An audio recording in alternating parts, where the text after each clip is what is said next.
Mi nombre es Rosalina María de Lourdes Reyes Luna. Estoy adscrita a la Facultad de Ciencias Biológicas de la UAP. Tengo una licenciatura en QFB por la Universidad Veracruzana, una maestría en Ciencias con especialidad en Bioquímica por la UNAM y un doctorado en Biología de la Reproducción por la Universidad de Tlaxcala.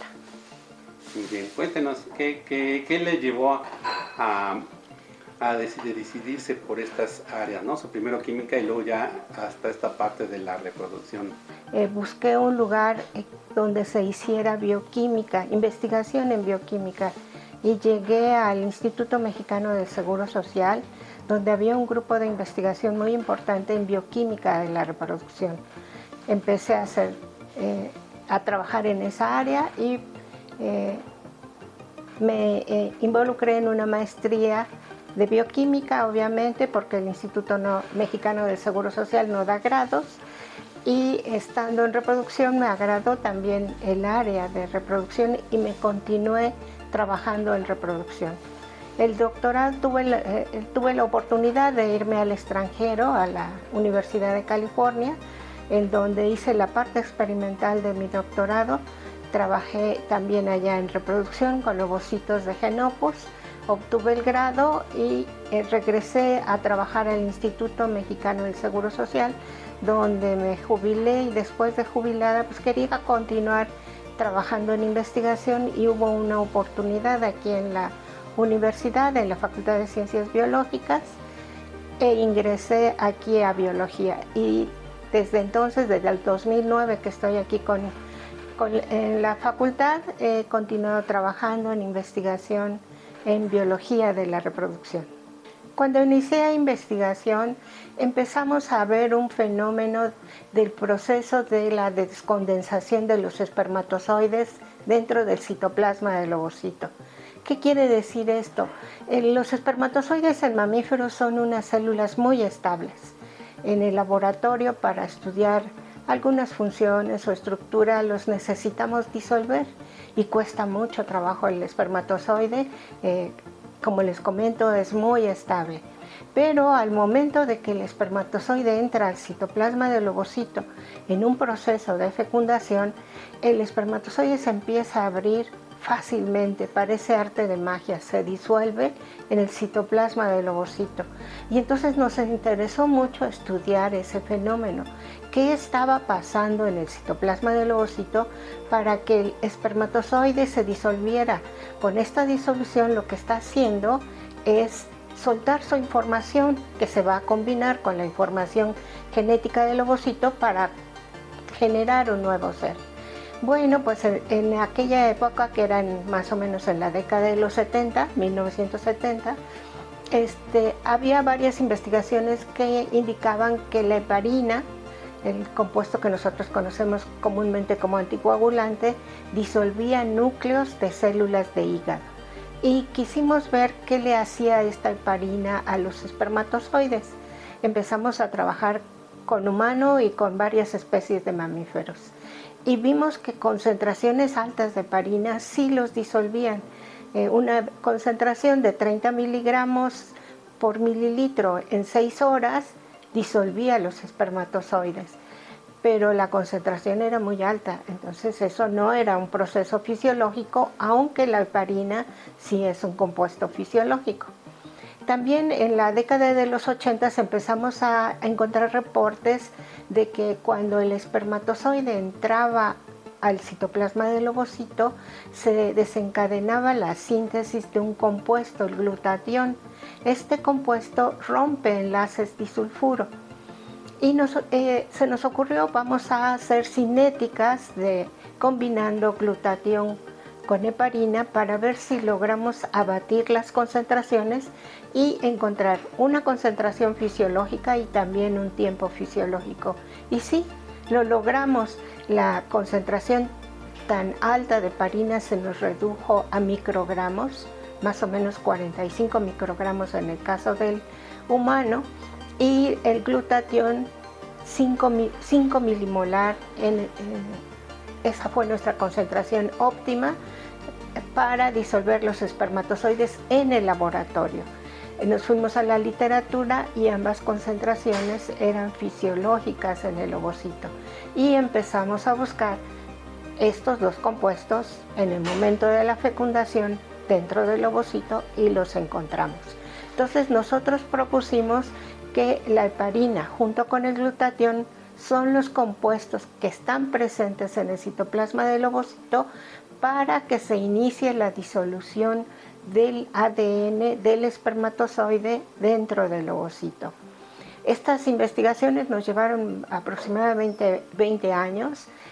Trabajamos como ya les mencionaba, en varias especies. Encontramos las concentraciones óptimas en humano, en conejo, en cobayo, en rata, en ratón, en toro, en cerdo. Y eso fue lo que reportamos. Posteriormente, algunos investigadores tomaron como base nuestras investigaciones y siguieron aportando más información. En lugar de heparina, otros autores reportaron heparan sulfato, que es un compuesto muy similar a la heparina, y también tuvieron éxito en lograr la disolución de espermatozoides en el laboratorio utilizando concentraciones fisiológicas. Ahí esto tendría sentido, o sea, serviría como para qué, como para fertilización o para evitar el embarazo. ¿Podría llegar a hacer eso? ¿O nada más es una cuestión de cómo funciona? Sí, sería aportación de conocimiento básico, y en la actualidad podría servir también para conocer algunos problemas de infertilidad en humanos, porque si estas células no logramos disolverlas o las disolvemos más rápido que el tiempo fisiológico, quiere decir que el ADN tiene algún problema. Lo que pasa, como ya les mencionaba al principio, el ADN del espermatozoide está altamente compactado y es muy estable, pero puede sufrir descompactación o fraccionamiento del ADN ya sea por contaminantes, por el tipo de vida, por el tipo de alimentación, y en la actualidad se está encontrando que algunas personas que tienen problemas de infertilidad tienen su ADN fragmentado. Nosotros no lo hemos hecho, pero si utilizáramos esta cinética utilizando heparina y glutatión y se nos disuelven más rápido de lo fisiológico, podría haber ahí ya un problema en cuanto a la compactación del ADN en los espermatozoides. Algo que me salió, ¿no?, en algún comentario en redes sociales es que no era el espermatozoide, ¿no?, el que ganaba la batalla para llegar a fertilizar al óvulo, sino era al revés. El óvulo era el que elegía de algún modo el espermatozoide, tal vez con estos procesos que estoy mencionando. ¿Eso es cierto? Ambos puede ser posible. El espermatozoide que gana el proceso o que avanza hacia el ovocito no es el primero que llega. Los espermatozoides en un eyaculado, cuando son depositados, bueno, en el caso del humano, en el tracto genital femenino, avanzan los más aptos, los que tienen mejor movilidad, y entre todos van trabajando en equipo, van abriendo paso para que el que llegue en el momento propicio. No es el primero, sino el que llega en el momento propicio. Eso suena muy bonito. Sí, ¿y cuál es el momento propicio? Cuando el ovocito está listo para recibir un espermatozoide. Entonces el ovocito debe de estar detenido en metafase 2 para que el espermatozoide que llegue en ese momento sea el que penetre. Ahora también el ovocito despliega o suelta algunas moléculas quimioatrayentes para el espermatozoide. Entonces el nado del espermatozoide hacia el ovocito y estos quimioatrayentes lo atraen, y el espermatozoide, como ya les digo, el que llega en el momento propicio es el que fecunda al ovocito. Sí, es muy importante esa pregunta. Todos estos trabajos, es biología celular, requieren que les guste trabajar con cosas pequeñitas, porque todo esto se hace abajo de un microscopio, con la ayuda de un microscopio. Yo les digo a mis estudiantes, si son muy buenos para las manualidades, y sobre todo para manualidades que requieren mucha precisión, se les va a facilitar este trabajo. En el laboratorio doy biología del desarrollo, les doy prácticas para manejo de óvulos y espermatozoides y yo ya ahí puedo detectar fácilmente a quienes se les va a facilitar este trabajo y a quienes no. Y son a los chicos que les gustan las manualidades, que les gusta trabajar con cosas muy pequeñas, porque sí, las células, el óvulo y el espermatozoide, hay que manejarlos bajo un microscopio, ya sea óptico o estereoscópico. Para los jóvenes que desean dedicarse a la biología de la reproducción, es muy importante primero que les guste el área, que conozcan el proceso. Es un proceso muy sorprendente porque de la unión de dos células se genera un nuevo organismo.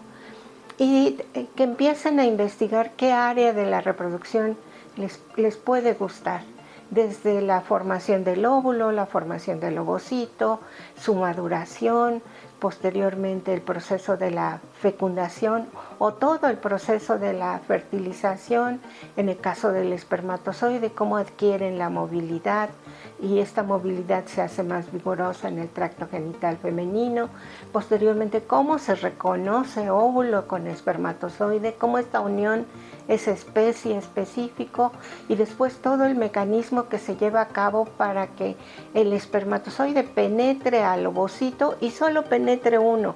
El ovocito sí tiene el mecanismo para permitir solo la entrada de un espermatozoide y posteriormente el desarrollo embrionario, las primeras divisiones.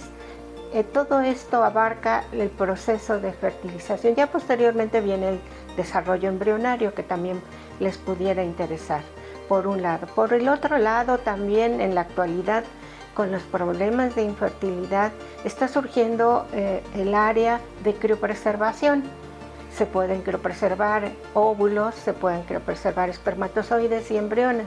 Encontrar la mejor metodología para criopreservar estas células y el embrión. Y por otro lado también el proceso de la anticoncepción, ver qué mecanismos podríamos nosotros utilizar para que no se lleve a cabo el proceso de la fecundación, pero que estos tratamientos no sean nocivos a la salud de los pacientes. Entonces es un área muy grande, hay otras partes que se pueden estudiar también. Por ejemplo, ahorita también está el problema de los contaminantes que están causando infertilidad tanto en hombres como en mujeres, ver qué tipo de contaminantes son los que están provocando, por ejemplo, que se altere la ovulación, que no haya ovulación, que se altere la formación de los espermatozoides y que no sean aptos para el proceso de la fecundación. El área es muy amplia. Todo esto se derivó a partir de 2010, en donde los primeros investigadores que lograron un proceso de fertilización in vitro lo dieron a conocer y a partir de ahí es que se abrió de una manera muy amplia todas las investigaciones en el proceso de la fertilización, porque antes solo se conocía por lo que se pudiera encontrar en cadáveres. Ahora ya podemos investigar en animales y llevar este proceso al laboratorio. Aquí en la Facultad de Ciencias Biológicas estamos trabajando en investigación con criopreservación, tratando de encontrar los mejores crioprotectores, tanto para óvulos, para espermatozoides y para embriones. Los crioprotectores son unos compuestos que van a permitir que la célula no se dañe cuando estas células sean congeladas. Evitan que se formen cristales dentro de la célula. Obviamente estos cristales son de agua y si se formaran estos cristales nos rompen las estructuras de la célula. Entonces estamos investigando cuáles son los mejores crioprotectores para preservar estas células. También dentro de la criopreservación, otra parte importante es la descongelación. En la descongelación tenemos que quitar ese crioprotector y sustituirlo por agua, en la cual está dentro de un amortiguador, y ver cuál es el mejor amortiguador que nos recupere la viabilidad de estas células. Hay muchos avances muy importantes en ovocitos. en espermatozoides hasta la fecha solo se recupera la mitad de espermatozoides. Lo que queremos recuperar en un espermatozoide es su movilidad, porque con esa es con la que va a alcanzar al ovocito en el tracto genital femenino. Entonces estamos trabajando sobre eso. También estamos trabajando en cuanto a la fertilización in vitro en algunos procesos que se incluyen dentro de esta fertilización. Obviamente trabajamos en ratones, es un modelo de laboratorio muy fácil de realizar. Estamos viendo dentro de la fertilización in vitro se requiere inducir superovulación. En el caso del humano ovulamos un ovocito por ciclo. En el caso de los ratones ovulan 12, más o menos en promedio 12 ovocitos. Lo que nosotros hacemos es incrementar esta ovulación para tener un número mayor de ovocitos para poder experimentar. Pero algunos reportes han indicado que esta inducción de la superovulación está afectando la fisiología del ovocito. Es uno de los trabajos que ahorita estamos haciendo. Y obviamente por estar aquí en la Facultad de Biología colaboro con otros profesores y me he involucrado en trabajos con espermatozoides de otras especies. Por ejemplo, ahorita estamos trabajando con espermatozoides de peces para ver cómo afecta el compuesto que está recubriendo los sartenes de teflón en cuanto a la calidad de los espermatozoides y el fraccionamiento del ADN. Entonces, se ha reportado que el teflón sí es nocivo, pero nosotros ahora lo estamos llevando a experimentar en peces que son peces de agua dulce y ver cómo está afectando este compuesto que es soltado al agua y cómo afecta a los peces y su reproducción. Para todos los interesados en el área de reproducción, yo me encuentro en el Laboratorio de Biología de la Reproducción, en el edificio de la Facultad de Ciencias Biológicas en CU. El laboratorio es el 114A. Si alguno de ustedes quisiera venir a conocer lo que estamos haciendo, los puedo recibir. Mi extensión dentro de la universidad es la 2765. Me pueden llamar y hacemos una cita para que yo los reciba. Les pediría que lo hicieran lo más pronto posible porque estoy en vías de jubilarme ya dentro de un año. Así es que si están interesados, con mucho gusto los espero aquí en el laboratorio. No, les agradezco a ustedes y sobre todo el interés del trabajo que estoy realizando aquí en la Facultad de Ciencias Biológicas. Muchas gracias.